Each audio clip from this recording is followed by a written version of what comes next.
অতএব প্রত্যেক ওই আহলুল হাদিস, প্রত্যেক ওই মুসলিমের উচিত যে তারা তাদের সন্তানকে সালাতের প্রতি উৎসাহিত করবে। যখন 7 বছর বয়স, চকলেট দিয়ে হলেও, তাকে কিছু উপঢৌকন দিয়ে হলেও আপনি তাকে প্রাইস মানি ঠিক করে দেন যে তুমি যদি 1 সপ্তাহ টানা সালাত আদায় করতে পারো জামাতে গিয়ে, তোমার জন্য আমি এই গিফট দেবো। ও হ্যাঁ, এটা ঠিক বলতে পারি আমরা যে পরীক্ষায় যদি ভালো রেজাল্ট করছো তোমার জন্য একটা ঘড়ি, পরীক্ষায় যদি ভালো রেজাল্ট করতে পারছো তোমার জন্য একটা সাইকেল, পরীক্ষায় যদি তুমি ভালো করতে পারছো তোমার জন্য একটা নতুন ব্যাগ।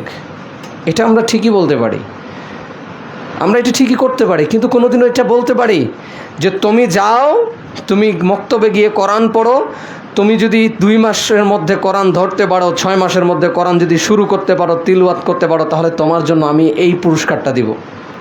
কবে বলেছি আমরা? আমরা কি বলেছি যে টানা এতদিন সালাত আদায় করো জামাতের সাথে, তাহলে তোমার জন্য আমি সাইকেল দিয়ে দিব, তোমাকে একটা নতুন ড্রেস আপ কিনে দিব? কখনো কি এমন বলা হয়? সন্তানকে কি এই দিকে উৎসাহিত করি? বস্তুবাদী শিক্ষার দিকে যতটুকু আমরা সন্তানকে আমরা উৎসাহিত করি, মোটিভেট করি, আমরা কি কোরআন শেখার জন্য, ইসলাম শেখার জন্য, আল্লাহর ইবাদতের জন্য অতটুকু সন্তানকে কি আমরা মোটিভেট করছি? তাহলে আপনার সন্তান বস্তুবাদী শিক্ষায় শিক্ষিত হয়ে নিজেই একটা যন্ত্র হবে না তো কি সে মানুষ হবে? সে বড় হয়ে আপনার কদর কিভাবে বুঝবে? সে বড় হয়ে পিতামাতার সম্মান কিভাবে বুঝবে? পিতামাতা এবং বড়দের শ্রদ্ধা সে কিভাবে বুঝবে? শুধুমাত্র বস্তুবাদী শিক্ষার দিকেই তো সে মোটিভেট হয়েছে, সে তো কোরআন সুন্নাহর দিকে আসেনি। তাহলে সে মানুষ হবে? সে হতে পারবে না। তাই আপনার একটি দায়িত্ব যে আপনার সন্তানকে সালাতের দিকে তাকে উৎসাহিত করতে হবে, কোরআন সুন্নাহ শেখার দিকে তাকে উৎসাহিত করতে হবে। এটা আপনার জন্য দায়িত্ব। এটা আল্লাহ রাসূল সাল্লাল্লাহু আলাইহি ওয়াসাল্লাম আপনাকে হ্যান্ড ওভার করছেন। এরপর যে একটা ভয়ানক হাদিস বলি, যেটা নাসাঈর মধ্যে এসেছে, আবার আহমদের মধ্যে এসেছে, এবং মিশকাতুল মাসাবি 3655 নম্বর হাদিস। ইবনুল উমর রাদিয়াল্লাহু তাআলা আনহু قال قال رسول الله صلى الله عليه وسلم ثلاثة قد حرم الله عليهم الجنة। 3 শ্রেণীর ব্যক্তির জন্য আল্লাহ সুবহানাহু ওয়া তাআলা তার জান্নাতকে হারাম করেছেন।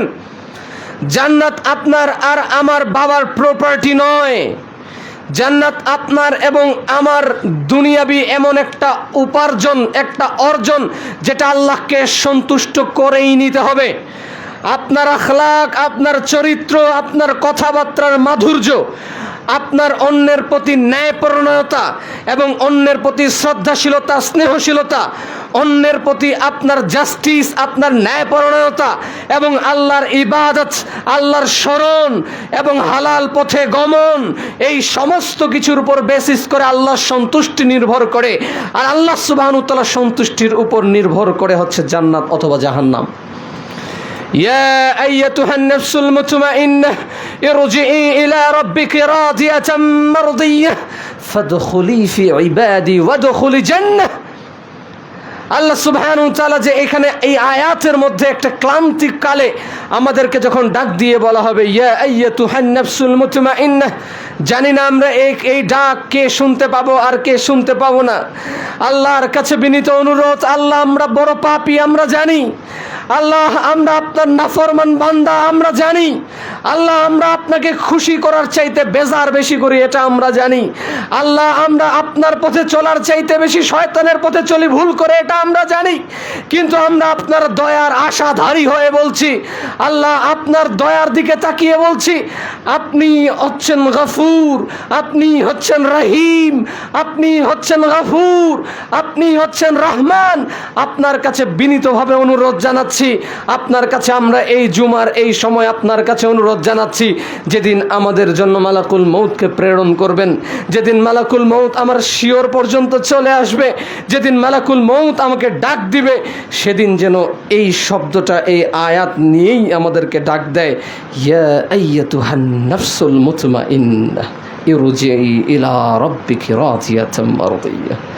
যদি বলে তাহলে জীবন সফল কাম। আর যদি বলে ইয়া আইয়াতুহান নাফসুল খাবিস, এই এক ডাকি আমার পরকাল যে ভয়াবহ এবং বিভীষিকাময় হবে, এতটুকুই যথেষ্ট। এক ডাকটার মধ্যেই রয়েছে আমি জান্নাতি নাকি জাহান্নামী, আমি মৃত্যুর সময় সেটা উপলব্ধি করতে পারবো। যখন শেষ বিদায়কাল চলে আসবে, মালাকুল মউত চলে আসবে,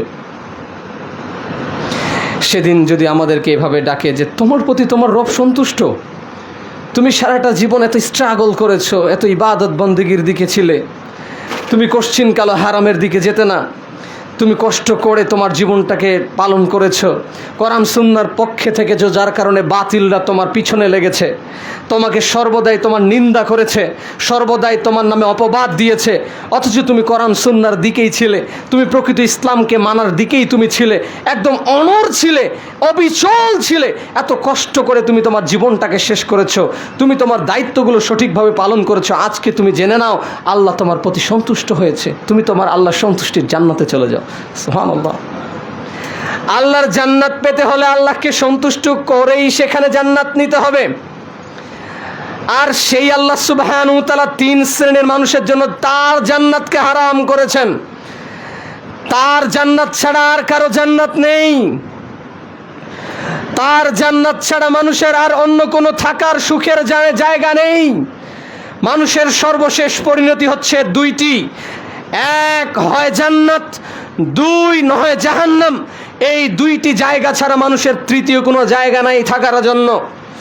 আজকে দুনিয়াতে আছি, যেখানেই থাকি, যেভাবেই থাকি, যেই দেশেই থাকি, যেই কষ্টে থাকি, সুখে থাকি, যেভাবেই থাকি না কেন, মৃত্যুর পরে আপনার দুইটা মাত্র জায়গা, একটা হচ্ছে আপনার জন্য আল জান্নাহ, নিয়ামত পরিপূর্ণ আল্লাহর সন্তুষ্টির সেই জান্নাত, অথবা নিকৃষ্ট থাকার জায়গা, ওয়াসাআত মাসীরা, নিকৃষ্ট থাকার জায়গা জাহান্নাম। এই দুইটি জায়গা ছাড়া আর তৃতীয় কোনো অপশন জায়গা থাকবে না আমাদের থাকার জন্য।